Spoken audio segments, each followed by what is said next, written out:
보유국, 유전 보유국, 항공모함 보유국 또는 우주정거장 보유국 등등 흔히 어떠한 자원이나 시설이나 기술 따위를 가지고 있거나 간직하고 있는 나라를 우리는 무엇 보유국이라고 부릅니다. 요즘에는 이게 유행이 되어서 인물까지 그 범위가 넓어졌는데요. 2019년도에는 영화 기생충이 칸 영화제에서 황금 종려상을 수상하자 봉준호 보유국이란 말도 생겨났고, 2020년에는 가수 BTS가 빌보드 차트에서 1위를 하자 BTS 보유국이란 말도 생겨날 정도로 세계 속에서 나라의 위상을 높였고 자랑이 될 만한 인물들을 우리는 무엇 보유국이라고 얘기하면서 자랑을 하곤 했습니다. 본문의 이스라엘도 하나의 보유국이었습니다. 바로 하나님 보유국이었죠. 특히 북이스라엘은 하나님의 사람인 엘리사 선지자를 보유한 나라였습니다. 하지만 참 많은 하나님의 기적을 맛보고도 가장 하나님을 외면했던 나라가 북이스라엘이었죠. 오늘 본문은 나아만 장군이 엘리사를 통해서 치유를 받는 장면입니다. 우리가 잘 알고 있는 장면이죠. 1절에서는 나아만 장군은 이렇게 소개하는데요. 그는 군대 총사령관이었으며 사회적으로도 지위가 높고 유명한 사람이었습니다. 또한 그가 전쟁에서 나간 거둔 승리로 인하여서 아람 왕으로부터 높이 평가를 받는 자였죠. 그리고 여호와 하나님께서는 그를 사용하셔서 아람을 구원하기도 하셨습니다. 그는 비록 이방인이었지만 하나님께 쓰임받은 도구이자 큰 용사였던 것이죠. 하지만 이렇게 대단한 나아만 장군에게도 문제가 하나 있었는데 그것은 바로 나병이었습니다. 나아만 장군이 걸린 나병은 실제로 우리가 아는 이 한센병이 아니라 일종의 심각한 피부병이었던 것으로 여겨지는데요. 나아만의 피부병은 분명 그의 명성을 크게 해치는 문제가 되었을 것입니다. 그렇다면 나아만은 자신이 할 수 있는 모든 방법을 다 해봤겠죠. 한 나라의 군대 총사령관이었으니 일반 백성보다 더 많은 방법과 더 좋은 방법을 다 시도해봤을 겁니다. 아람 왕도 그를 아꼈기 때문에 왕도 그를 지원했겠죠. 모든 방법을 지원해 주었을 것입니다. 그렇기 때문에 오늘 본문 2절과 3절에서 어린 소녀가 하는 그 말 한마디에 나아만 장군과 아람 왕이 모든 희망을 겁니다. 아람 왕은 나아만을 위해서 편지까지 써주죠. 그리고 은 430kg과 금 68kg을 선물로 보냅니다. 아람 왕은 지푸라기라도 잡는 심정으로 나아만에게 최선의 도움을 주고 싶었던 것이죠. 그만큼 그를 아꼈던 것입니다. 그런데 이 편지를 받은 이스라엘 왕, 이 여호람의 반응이 참 안타깝습니다. 여호람은 아람 왕의 편지를 읽고 오히려 그가 시비를 걸어 전쟁을 하고자 하는 줄로 착각하죠. 어린 소녀도 익히 아는 사마리아의 선지자 엘리사를 여호람은 생각하지 못했던 것입니다.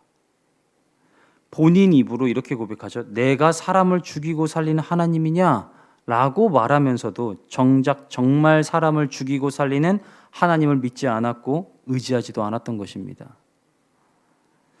말씀을 서두에 나눴듯이 이스라엘은 하나님을 보유하고 있는 하나님 보유국이었지만 그 나라의 왕은 하나님을 의지하지도 않았고 믿지도 않았던 것이죠. 하나님과 가장 가까이 있어야 할 왕이 하나님과 가장 멀리 있었던 것입니다. 우리 그리스도인들은 하나님을 믿는 사람이자 그 은혜와 능력을 보유하고 있는 자들입니다. 핵 보유국이 핵을 무기로 삼듯이 또 유전 보유국이 유전으로 국력을 키우듯이 하나님을 보유한 그리스도인은 하나님을 의지할 수 있어야 합니다. 세상에서 하나님을 무기로 삼아 승리할 수 있어야 하는 것이고 세상에서 하나님을 통해 힘을 얻을 수 있어야 하는 것이죠. 이것이 그리스도인의 특권이기 때문입니다. 우리 모두가 이러한 그리스도의 특권을 누리는 복된 삶이 되시길 주님의 이름으로 축복합니다. 왕이 옷을 찢었다는 소식을 들은 엘리사는 이제 나아만을 자기에게로 보내라고 합니다. 그리고 나아만이 자기에게 도착하자 엘리사는 코빼기도 안 보이죠. 그냥 종을 보내어 이렇게 말합니다. 요단강에 가서 7번 몸을 씻어라. 그럼 깨끗이 나을 거다. 그러자 나아만은 다메섹에 있는 강들이 요단강보다 깨끗하지 아니하냐 하면서 분노하여 몸을 돌려 아람으로 돌아가려고 했습니다. 여기서 중요한 거는 11절 말씀인데요. 나아만은 이렇게 말합니다. 내 생각에는 그가 내게로 나와 서서 그의 하나님 여호와의 이름으로 부르며 그의 손을 그 부위 위에 흔들어 나병을 고칠까 하였도다. 상상만 해도 황홀해지는 광경이죠. 이 장면은.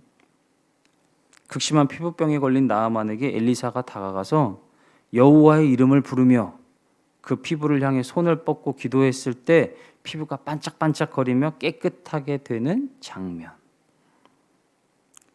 정말 멋지고 아름다운 치유의 장면이겠죠. 이렇게 됐다면. 나아만은 이 사건의 주인공이 되고 하나님은 이 사건을 통해 영광을 받으시는 너무나도 좋은 한 장면일 것입니다. 하지만 하나님은 이러한 사람의 멋진 방법을 사용하지 않으셨죠. 그리고 요단강보다 멋진 장소인 아바나와 바르발강을 사용하지 않으셨습니다. 하나님은 나만의 방법이 아닌 하나님의 방법을 사용하시죠. 우리도 나아만과 같은 오류를 범할 때가 종종 있습니다. 바로 내가 주인공이 되기를 원하는 것이죠.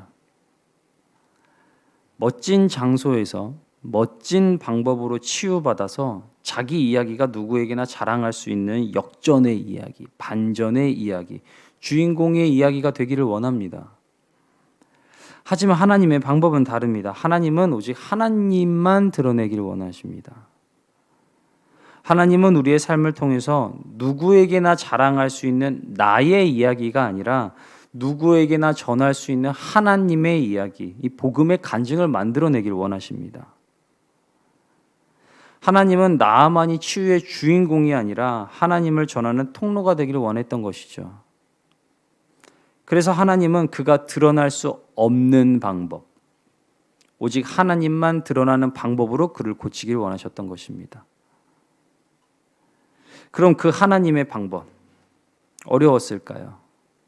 아닙니다. 그 방법 너무나도 쉬웠습니다. 그냥 요단강에 가서 7번 씻으면 되는 것이었죠. 엘리사는 나아만에게 목숨을 걸어야 할 만큼 대단하고 위험한 일을 시킨 것이 아니었습니다. 많은 재물을 가져오라고 한 것도 아니고 적진에 가서 싸우라고 한 것도 아니었습니다. 그저 요단강에 가서 7번 씻으면 되는 것이었습니다. 사랑하는 성도 여러분, 하나님은 우리에게 어려운 일을 시키시지 않으십니다.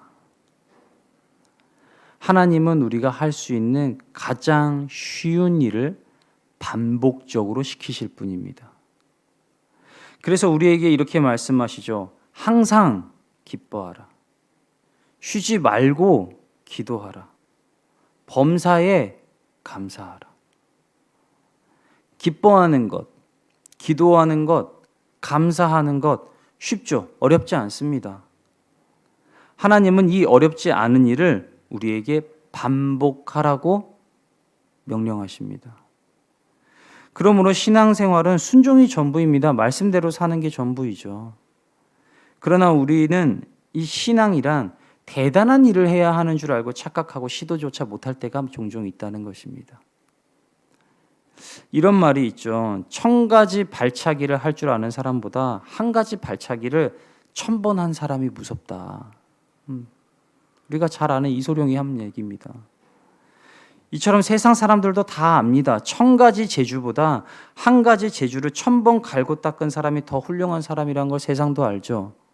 신앙도 마찬가지입니다. 신앙은 대단한 일을 하는 것이 아니라 하나님이 말씀하신 아주 작은 일부터 반복하여 순종하는 것이 중요합니다.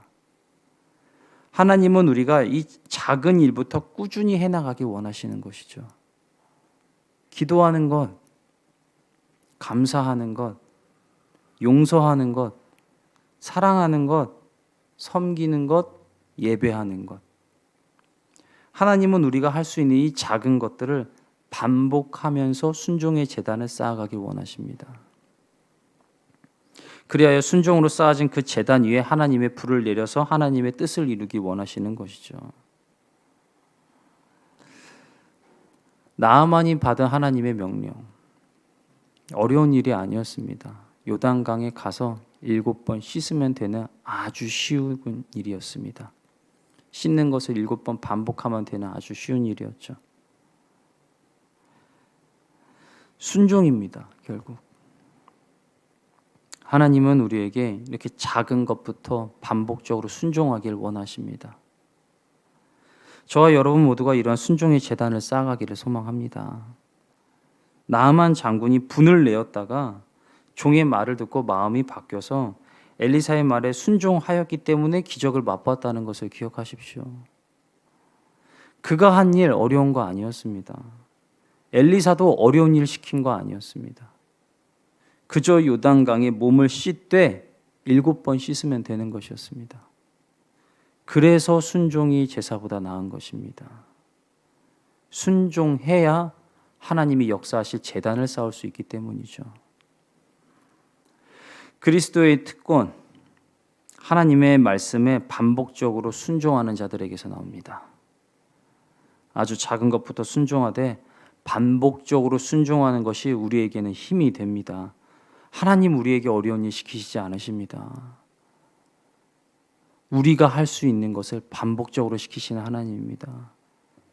기도하되 항상 기도하기를 원하시고 감사하되 범사에 감사하길 원하시는 하나님이십니다. 그러므로 아주 작은 것부터 순종해 보십시오. 그리고 매일매일 그 순종을 반복해 보십시오. 그리하면 요단강에서 7번 몸을 씻은 것처럼, 그리고 어린아이의 피부처럼 깨끗해진 나아만처럼 우리도 하나님의 말씀에 반복적으로 순종할 때 비로소 하나님의 새 힘과 하나님의 방법을 우리의 삶을 통해 얻을 수 있는 것입니다. 비록 그 방법이 내가 생각했던 방법이 아닐지라도, 내가 주인공이 될 수 없을지라도 말씀에 순종해 보십시오.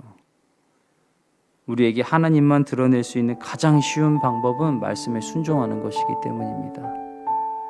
오늘 이 자리에 모인 우리 모두가 하나님이 말씀하신 아주 작은 일부터 반복하고 순종하여서 하나님의 능력과 힘을 누리는 그리스도인의 특권을 갖고 살아가는 우리 모두가 되기를 주님의 이름으로 축복합니다. 기도하겠습니다.